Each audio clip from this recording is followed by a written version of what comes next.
Bismillahirrahmanirrahim. Assalamualaikum warahmatullahi wabarakatuh. Selamat pagi, salam sejahtera pada seluruh peserta RPLS. Salam siswa-siswa SMA Negeri 1 Kalijati tahun pelajaran 2020-2021 yang Bapak banggakan. Baiklah para peserta yang berbahagia, pertama-tama mari kita panjatkan puji dan syukur kehadirat Allah Subhanahu wa Ta'ala, bahwasanya atas segala karunia-Nya kita masih diberikan kesehatan untuk bisa berkumpul dalam kesempatan yang berbahagia ini. Walaupun kita semua tahu bahwa pada saat ini baik negara kita maupun negara-negara lain di seluruh dunia itu sedang menghadapi suatu musibah bencana yang maha dahsyat, yaitu pandemi virus COVID-19 yang sudah banyak memakan korban jiwa. Oleh karena itu, Bapak berpesan pada siswa untuk tetap menjalankan protokol kesehatan yang sudah dianjurkan oleh pemerintah. Ya, jaga diri, jaga kesehatan, rajin berolahraga, dan senantiasa berdoa untuk kekuatan kita semua. Amin. Baiklah para siswa yang berbahagia, pada kesempatan ini Bapak akan membawakan satu tema mengenai bagaimana belajar yang efektif. Kata belajar ini memang sesuatu yang identik dengan melatih, menjadikan diri kita menjadi bisa gitu. Sejatinya belajar yang efektif itu akan berbeda bagi satu orang dengan orang yang lain. Misalnya begini, belajar efektif bagi saya dengan bagi kalian mungkin beda. Bagi saya mungkin belajar efektif itu dengan A, B, C, D gitu, dengan cara seperti itu. Tapi di sisi lain ada orang yang saya dengan begini saja sudah belajar, sudah tercapai. Tapi mungkin ada beberapa ahli pendidikan, ahli pembelajaran yang mengutarakan teorinya tentang bagaimana cara belajar yang efektif secara umum atau secara general. Nah, dari beberapa hal itu Bapak sudah mempelajari dan sudah sedikit menggaris bawahi atau mendapatkan satu benang merah. Ternyata belajar efektif itu ada beberapa hal. Hal apa sajakah yang bisa mendukung kita bisa belajar dengan efektif? Pertama-tama kita lihat apa arti efektif itu. Efektif itu artinya kan terbatas gitu, atau apa ya, tepat sasaran gitu, hasil yang kita inginkan tercapai gitu. Jadi artinya belajar yang efektif itu bukan arti belajar berjam-jam dengan setumpuk materi tapi hasilnya tidak ada. Nah, tapi belajar efektif itu mungkin waktunya terbatas, waktunya sedikit, tapi hasilnya maksimal. Nah, tentu ada kiat-kiat sendiri bagi seseorang untuk bisa belajar walaupun tidak memerlukan banyak waktu, tapi hasilnya efektif. Jadi kayak mungkin yang pertama ya, yang pernah Bapak baca, belajar efektif itu diawali dari motivasi.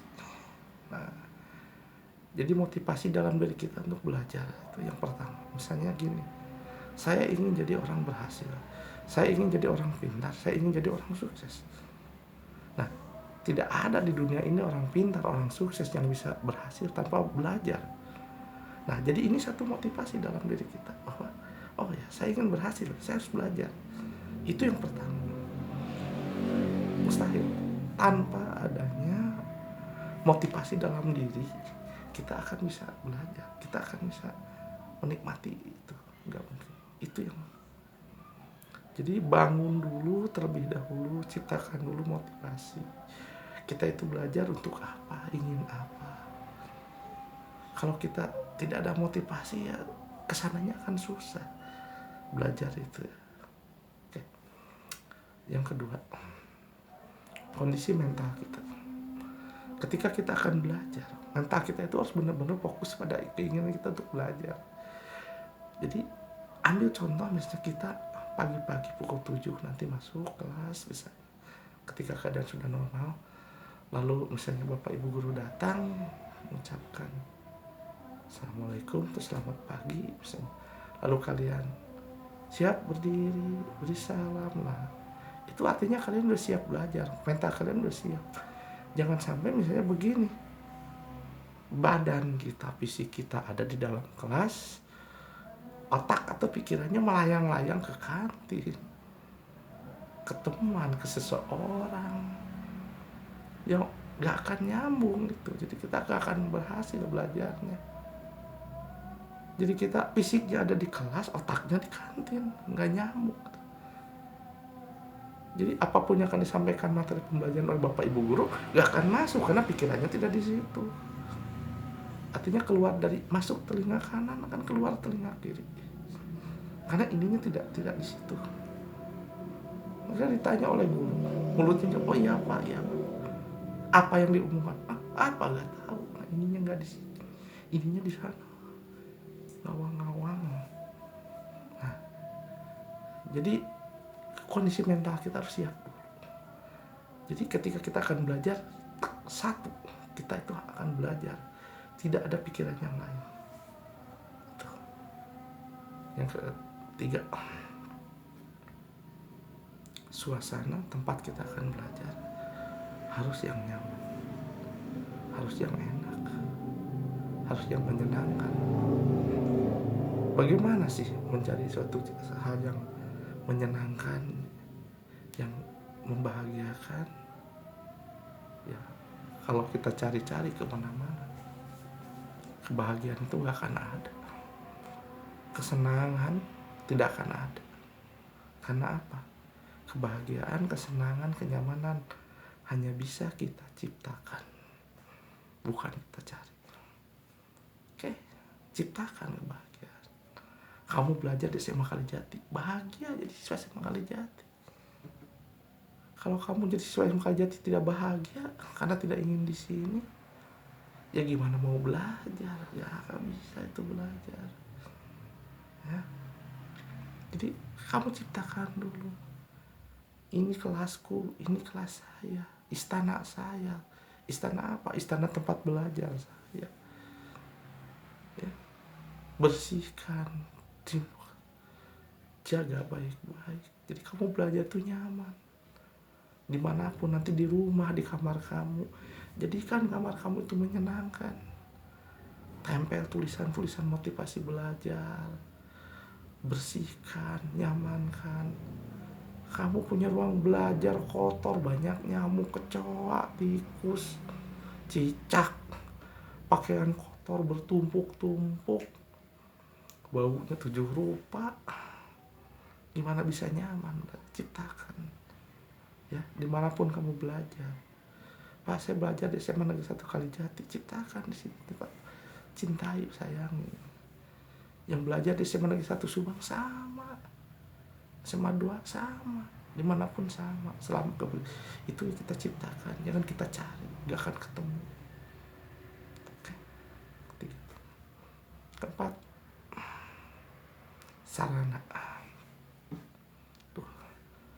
Semua udah tahu, kita zaman sekarang hidup di zaman apa ya, canggih, era globalisasi, zaman IT, teknologi informasi yang apa-apa begitu mudah bisa dilakukan dari mana saja. Belajar sekarang sumber ada ribuan. Kalau kamu dari internet, cukup tanya Mbah Google saja, banyak hal yang bisa diperoleh. Nah, tapi sebuah teknologi itu tentu membutuhkan biaya yang tidak murah, biaya yang tidak sedikit. Internet membutuhkan kuota. Kalaupun HP Android mungkin yang harganya mahal. Ke warnet ya juga harus bayar. Dan sayangnya tidak semua dari kita beruntung mempunyai atau bisa mendapatkan rezeki yang lebih. Ada sebagian dari saudara-saudara kita, saudara-saudara kalian yang mungkin memiliki keterbatasan, sehingga kesempatan mereka tidak sama dengan kesempatan kalian. Nah, menghadapi itu bagaimana? Nah, di sini mari kita ciptakan keefektifan dalam belajar. Misalnya kalau kita mempunyai keterbatasan, misalnya tidak punya HP yang bagus, kuota kita ya begitulah, karena orang tua kita secara ekonomi terbatas, ya kita cari sumber lain, misalnya televisi, majalah, surat kabar. Di sekolah ada perpustakaan, gunakan. Di situ banyak buku, gudangnya ilmu, bisa dibaca dengan baik, asal kalian mau saja. Nah, sisi lain yang kedua, bagi siswa atau siswi yang kalian punya kelebihan, di sini empati kalian bisa dikeluarkan. Mari berbagi, ajaklah yang tidak atau yang kurang beruntung belajar bersama, menikmati materi bersama. Nah, ini akan menciptakan satu toleransi, kerjasama, ya, menciptakan karakter-karakter yang baik, itu gotong royong, saling tolong menolong, saling menyayangi, dan insya Allah itu akan jadi satu ibadah. Jadi, nah, dari keempat cara itu tadi, motivasi, yang kedua mental, ketiga sarana, ya, keempat ketiga, tempat belajar, keempat sarananya itu akan bisa menunjang kita untuk bisa belajar efektif. Tapi sekali lagi tadi Bapak tekankan bahwa untuk belajar efektif itu mungkin berbeda. Itu hanya general saja. Mungkin saja mengatakan, Pak, saya banyak pikiran juga bisa belajar, mungkin itu pengecualian. Tapi biasanya orang itu dengan keadaan yang general bisa belajar. Dan rata-rata orang kalau banyak pikiran nggak bisa belajar. Dan orang yang tidak punya motivasi juga tidak akan bisa belajar dengan benar. Baiklah, nah mungkin itu saja sedikit dari Bapak. Mudah-mudahan ada manfaatnya. Mohon maaf atas segala kekurangannya. Titip dari Bapak, tetap jaga diri baik-baik, jaga kesehatan, patuhi protokol kesehatan dari pemerintah, jaga jarak, makan makanan yang bergizi, rajin berolahraga, dan terakhir jangan lupa kita senantiasa berdoa kepada Tuhan. Ya, ini adalah penutup dari segalanya, karena bagaimanapun juga segala upaya tanpa doa adalah sombong. Itu menurut Bapak Haji Roma Irama. Ya, setiap perjuangan tanpa doa adalah sombong. Tetapi juga kalau kalian banyak berdoa tanpa ada perjuangan, itu adalah omong kosong. Ya, sekian dan terima kasih. Billahi taufiq wal hidayah. Wassalamualaikum warahmatullahi wabarakatuh.